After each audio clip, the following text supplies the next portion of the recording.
अल्लाह पाक जे कलाम मुक़द्दस मां सूरत ज़ुमर जी आयत नंबर 36 खां तिलावत आहे। अल्लाह साईं इन आयतुनि जे अंदर इंसान खे हिकिड़ो मिसाल ॾेई करे सम्झाइण फरमायो त अल्लाह जी ज़ात काफ़ी आहे तमामु इंसाननि जे लाइ। मुश्किल कुशा ज़ात बि अल्लाह जी आहे, हाजत रवा ज़ात बि अल्लाह जी आहे। अल्लाह खां सवाइ काइनात जे अंदर कंहिंखे बि लामहदूद ताक़त न आहे, हर शइ जो इख़्तियार न आहे। हर इंसान खे महदूद इख़्तियार त आहे, महदूद ताक़त आहे। लामहदूद ताक़त कंहिं वटि कोन्हे। जीअं असां ॿोरी सीमेंट जी त खणी सघूं था, पर आसमान खे नथा खणी सघूं। अहिड़ी तरह तव्हां जेको आहे पंहिंजे हथ सां ॿिज पोखे ज़मीन में उन सले खे त आबाद करण जो ज़रियो बणिजी सघो था, पर उन सले खे ॿिज मां फुटाए करे वण बनाइण जी ताक़त असां में न आहे। इहा ख़ासियत सिर्फ़ु ऐं सिर्फ़ु अल्लाह जी ज़ात जी आहे। अल्लाह फरमायो त अलैहि सल्लाहु बिकाफ़िन आबिदा, फरमाई त छा बाने खे अल्लाह जी ज़ात काफ़ी न आहे छा? अल्लाह जी ज़ात एॾियूं बाने जे मथां महिरबानियूं कयूं, रब एहसान फरमायो। अल्लाह पाक मिसाल ॾिना क़ुर में, ऐं अल्लाह पाक सचनि जा मिसाल बि क़ुर में ॾिना, ऐं जेके मुनकिर आहिनि, काफ़िर आहिनि, उन्हनि जा मिसाल बि क़ुर में ॾिना। अल्लाह फरमाए त काइनात जे अंदर अल्लाह खां अल्लाह जी ज़ात तव्हांखे काफ़ी न आहे छा? अल्लाह साईं इन आयत जे अंदर इंसान खे ॼण त सॼे ग़मनि जे नजात जो नुस्ख़ो अता फरमायो। कंहिं बि हालत में इंसान ग़मगीन हुजे, इंसान सोचे त अल्लाह मुंहिंजे लाइ काफ़ी न आहे। बीमारी खां शिफ़ा ॾियण वारी ज़ात अल्लाह पाक जी, ऐं मुसीबत खां आज़ादी करण वारी ज़ात मुंहिंजे अल्लाह जी, रिज़्क़ में कुशादगी करण वारी ज़ात अल्लाह जी, औलाद ॾियण वारी ज़ात अल्लाह पाक जी। ऐं जेके नेमतूं काइनात जे अंदर ॾिनियूं, इहे अल्लाह जी ज़ात ॼण फरमायूं। दुनिया जे अंदर मर्ज़ हुजे, डॉक्टर लाजवाब करे छॾींदा, अल्लाह तबारक व तआला उन मर्ज़ खां शिफ़ा ॾियण वारी ज़ात अल्लाह जी। इंसान जेकॾहिं वफ़ात करे क़ब्र जे अंदर पवे त क़ब्र में चङाई थिए बुराई थिए, क़ब्र जे अंदर जेके मामला थियनि था, इन्हनि सभिनीनि जी ताक़त रखण वारी ज़ात मुंहिंजे अल्लाह जी आहे। ऐं अल्लाह तबारक व तआला इंसान खे हता के जेकॾहिं पेर में सूर पवे, जीअं अचे थो न त तव्हांजी जुतीअ जो जेकर तस्मो बि छिॼी पवे, तव्हां उहो बि अल्लाह जी ज़ात खां घुरो, अल्लाह तबारक व तआला उहो बि तव्हांखे अता फरमाए। ऐं इन जे ख़ासि करे तव्हां मुसीबत जे वक़्त में अल्लाह खे यकीन सां तव्हां पुकारे त ॾिसो। अल्लाह पाक जेको तव्हांजे दर्दनि खे, तव्हांजी तकलीफ़ुनि खे ॼाणण वारो आहे। ऐं जॾहिं इंसान खे यकीन थींदो अल्लाह जी ज़ात मुंहिंजी भरजड़ो आहे, मुंहिंजे मथां रब जो हथु आहे, इंसान खे ॻणती ऐं टेंशन करण जी का ज़रूरत न हूंदी आहे। अल्लाह साईं इंसान खे हिकिड़ो सबक़ ॾियणु फरमायो, फरमाई तो कि अल्लाह जी ज़ात काफ़ी न आहे छा? छा अल्लाह जी ज़ात जेका आहे तव्हां सां काफ़ी न आहे छा? ऐं फरमाई त भई ख़ौफ़ूनक बिल्लज़ीना मिन दूनिही, तव्हांखे ड्रिजाइनि था अल्लाह खां सवाइ बातिल माबूदनि खां। तव्हां उन्हनि खे चई सघो था असां इबादत कयूं था अल्लाह जी ज़ात जी, असां मुवहिद आहियूं। फरमाई त जेकॾहिं तव्हांखे जाइज़ कम में छॾे करे तव्हांखे चवंदा हिननि जे पोयां लॻो, उन्हनि खे चओ त छॾे ॾियो हिननि कमनि खे, अल्लाह जी ज़ात मुंहिंजे लाइ काफ़ी आहे। कॾहिं कॾहिं भोपा ऐं इहे ड्रिजाईंदा आहिनि, चवंदा आहिनि त हिन जी इबादत न कंदे, जीअं मिसाल लकड़े वारा घोड़े वारा, इहे हिननि जे पोयां न लॻंदे, इहे घणेई चकर आहिनि, हिननि जे पोयां न लॻंदे त तुंहिंजी में मरी वेंदी, फिलाण थींदो, ईअं थींदो, चए त कुझु बि कोन थी। असां अल्लाह पाक जी इबादत कंदासीं, अल्लाह तबारक व तआला सां दुआऊं घुरंदासीं। अल्लाह तबारक व तआला मसाइल खे हल करण जी ज़ात ताक़त बि अल्लाह जी ज़ात खे आहे। जेकॾहिं मसाइल खे हल न करे आज़माए असांजे गुनाहनि खे माफ़ करे, तॾहिं बि अल्लाह पाक जी मर्ज़ी आहे। जीअं उन्हनि हिकिड़ो बयान ॿुधोसीं न त हिकिड़ी काफ़िरानी डॉक्टरानी, उहा पंहिंजे ईसाई हुई, उहा कोशिशि में लॻी पई त पंहिंजे मरीज़नि खे जेको ईसाई बणाए, उहो पंहिंजे नम ज़ाहिर जेको पंहिंजे मज़हब में मुतमइन हूंदो त माण्हू चवंदो त ॿियो बि हेॾे अचे।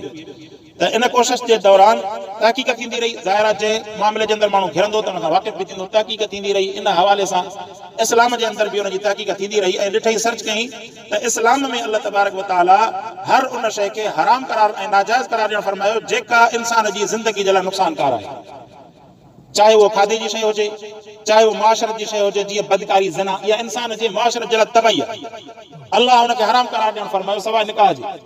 ऐं अहिड़े नमूने सां साईं अल्लाह तबारक व तआला जानवरनि जे अंदरि सूअर खे, ख़िंज़ीर खे, कुते खे, इन्हनि खे हराम करार ॾियणु फरमाई। त हुन तहक़ीक़ सां साबित कयो त जीअं त इन्हनि जे अंदरि इंसान जे सिहत जे मुवाफ़िक़त सां आहिनि ई कोन, इहे इंसान जी तबाही जा आहिनि। ऐं इस्लाम हर उन शइ जी मना करणु फरमाई जंहिंजे अंदरि इंसान जी सिहत जी तबाही रखियल आहे या नुक़सान रखियल आहे।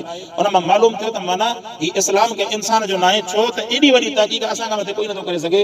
मालूम थियो त हीउ उहो मज़हब आहे जंहिंजो ताल्लुक़ ख़ालिक़ काइनात सां आहे। त अहिड़ी तरह रब फरमाए त भई ख़ौफ़ूनक बिल्लज़ीना मिन दूनिही, ड्रिजाइनि था तव्हांखे अल्लाह खां सवाइ वारनि माबूदनि खां। इन्हनि खे चओ मन युज़लिलिल्लाहु फमा लहू मिन हाद, फरमाई त जंहिंखे अल्लाह गुमराह करे पोइ उनखे कोई हिदायत ॾियण वारो कोन्हे। जंहिंखे रब गुमराह करे उनखे कोई हिदायत ॾियण वारो कोन्हे। वमन यहदिल्लाहु फमा लहू मिन मुदिल, फरमाई त जंहिंखे रब हिदायत ॾे उनखे कोई गुमराह नथो करे सघे। ये अल्लाह जी मेहरबानी आहे, रब जो कमाल आहे।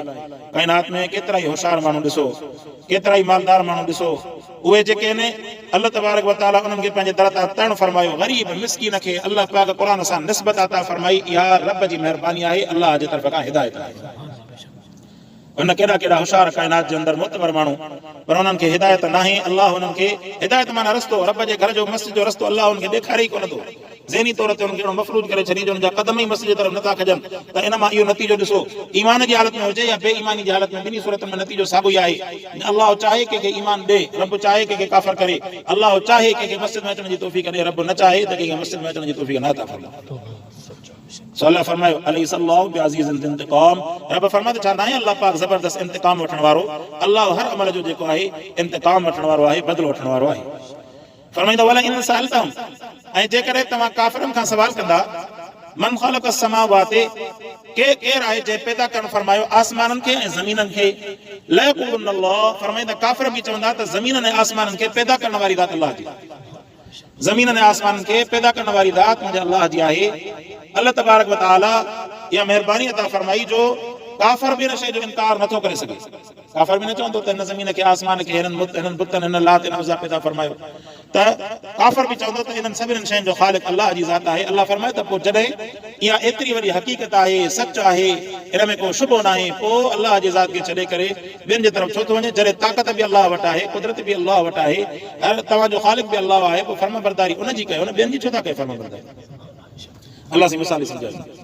वलइन सअलतहुम मन ख़लक़ अस्समावाति वल अर्द लयक़ूलुन अल्लाह, इन्हनि खां सवाल कंदे ज़मीन आसमान जो पैदा कंदड़ केरु आहे? काफ़िर बि चवंदा त अल्लाह जी ज़ात। क़ुल अफ़रअयतुम मा तदऊन मिन दूनिल्लाह, चवनि त पोइ नथा ॾिसो छा तव्हां मा तदऊन मिन दूनिल्लाह इन अरादनी अल्लाहु बिदुर्रिन, फरमाई त जिन खे तव्हां अल्लाह खां सवाइ सॾियो था, जेकॾहिं रब नुक़सान पहुचाइणु चाहे, हल हुन काशिफातु दुर्रि, छा उन जे नुक़सान खे को खोलण जी सलाहियत रखे थो? इन्हनि मां को नुक़सान खे टारे सघे थो? फरमाईंदा अरादनी बिरहमतिन, अल्लाह कंहिंजे मथां रहमत नाज़िल फरमाए, हल हुन मुमसिकातु रहमति, जिन खे अल्लाह खां सवाइ सॾनि था, इहे अल्लाह जी रहमत खे रोके सघनि था? क़ुल हस्बी अल्लाह, फरमाईंदा चओ प्यारा असांजे लाइ अल्लाह काफ़ी आहे। ऐं इहो बहितरीन वज़ीफ़ो अथव। जॾहिं बि माण्हू ख़ासि करे आज़माइश में तकलीफ़ में अचे, ॿिया विर्द वज़ीफ़ा बि करे, पर इहो ख़ासि वज़ीफ़ो करे हस्बी अल्लाह व निअमल वकील, मुंहिंजे लाइ अल्लाह काफ़ी आहे। वाह जो कारसा, इन जी माना इहा आहे। माना दिलि में हूंदी, सम्झी पढ़ंदो त हुनजो सवाबु अञा वधीक आहे। या अञा इज्तिमाई तौर ते माण्हू पढ़े त हुन में वरी मुतकल्लिम जो सिवो इस्तेमालु करे हस्बुनल्लाह, माना असां सभिनीनि जे लाइ अल्लाह काफ़ी आहे। अल्लाह तबारक व तआला जे मथां जॾहिं माण्हू इहा ज़िक्र ऐं विर्द कंदो आहे, अल्लाह पाक जे इन खे कुदरत खे हयाउ ईंदो आहे जो मां इन काने जी मदद न करे सघां।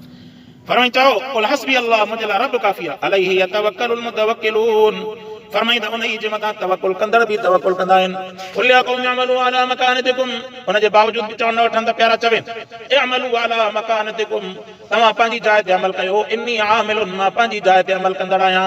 फसौफ तअलमून, अन क़रीब ख़बर पवंदी त केरु सचो केरु कूड़ो।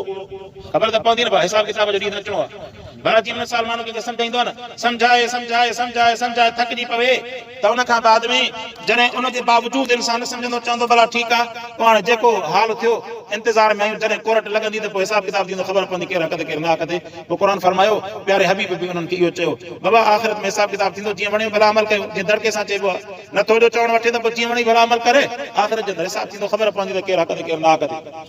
सो अहिड़ी तरह क़ुर फरमाए त इन्नी आमिलुन फसौफ तअलमून मन यती अज़ाबु युख़ज़ी, अल्लाह फरमाए त जेकॾहिं कंहिंखे अज़ाब वठंदो, ख़ार कंदड़ अज़ाब उनखे पकड़ींदो, वयहिल्लु अलैहि अज़ाबुम मुक़ीम, ऐं फरमाए उन जे मथां अज़ाब जॾहिं पकड़ींदो त हमेशह अज़ाब जे अंदरि मुब्तला हूंदो। इन्ना अंज़लना अलैकल किताब लिन्नासि बिल हक़, फरमाईंदा असां प्यारा नाज़िल कयोसीं अव्हां जे मथां क़ुर खे, किताब खे, लिन्नासि माण्हुनि जे लाइ, बिल हक़ सचो बणाए करे, माण्हुनि जी हिदायत जे लाइ इन क़ुर खे नाज़िल कयोसीं। ऐं सचो किताब आहे, इन में को बि शक न आहे। जॾहिं माण्हुनि जे लाइ आहे, हिदायत उन्हनि जे लाइ आहे, इन में को शक बि न आहे, सचो बि न आहे, त पोइ इंसान अल्लाह जे क़ुर खे छो नथो सम्झे? इहो हिसाब पोइ आख़िरत जे अंदरि ॾींदो। फरमाईंदा फमन इहतदा फलिनफ्सिही, जंहिंखे हिदायत मिली, उनजी हिदायत उनजे पंहिंजे नफ़्स जे लाइ आहे। हिदायत जंहिंखे मिली, उन हिदायत जो फ़ाइदो उनखे मिलंदो, ॿिए जे मथां को थोरो न थींदो। हिदायत मिली त उन हिदायत जो फ़ाइदो उनखे थींदो, आख़िरत जे अंदरि उहो छॾाइजी वेंदो जहन्नम जी बाहि खां, पोइ ॿिए खे को थोरो थको कोन थींदो आहे, सवाबु मिलंदो ॿिए खे, पर असुल फ़ाइदो हिदायत जो बज़ात नफ़्स जे लाइ आहे। फरमाईंदा मन ज़ल्ल फइन्नमा यज़िल्लु अलैहा, ऐं फरमाई त मन दल फइन्नमा यदिल्लु अलैहा, जेको गुमराह थियो पोइ उनजी गुमराही बि उनजे मथां, हिदायत जो फ़ाइदो बि पंहिंजे पाण खे, गुमराही जो फ़ाइदो नुक़सान बि उनखे। वमा अंत अलैहिम बिवकील, फरमाई पिया ॿुधाइनि मां तव्हांजे मथां को वकील न आहियां, ज़बरदस्ती तव्हांखे छिके करे दीन जे तरफ़ आणियां, मां को तव्हांजो वकील या चौकीदार न आहियां। मां तव्हांखे राग़िब कंदड़ आहियां, तरग़ीब ॾींदड़ आहियां, तबलीग कंदड़ आहियां, तव्हांखे मामलात सम्झाईंदड़ आहियां। हाणे जेकर तव्हां अचो था त बिस्मिल्लाह, नथा अचो त हिसाब तव्हांखे पाण खे ॾियणो पवंदो। अल्लाह पाक प्यारे हबीब खे सिधो ॿुधायो, प्यारा तूं ग़लती न कर, हर को पंहिंजी जान जो पाण हिसाब तुंहिंजी ॾींदो। ईअं न आहे त तो महिनत कई, महिनत कंदे कंदे कंदे हो निमाज़ी न बणियो, ईअं न आहे त तुंहिंजी महिनत नाकाम वई, तोखे पंहिंजी महिनत जो अल्लाह सवाब अता फरमाईंदो। ऐं हो जेकर न आयो त पोइ हुन सां वरी पंहिंजो हिसाब अल्लाह वठणु फरमाईंदो। त तोखे मां हेड़ा बाना मोकिलियमि दावत जे लाइ, ईमान जे लाइ, नमाज़ जे लाइ, क़ुरान जे लाइ, उनजे बावजूद बि जेको आहे तोखे हिदायत जी तौफ़ीक़ न मिली, आख़िर छो हुनजो हिसाब तोखे ॾियणो पवंदो। अल्लाह पाक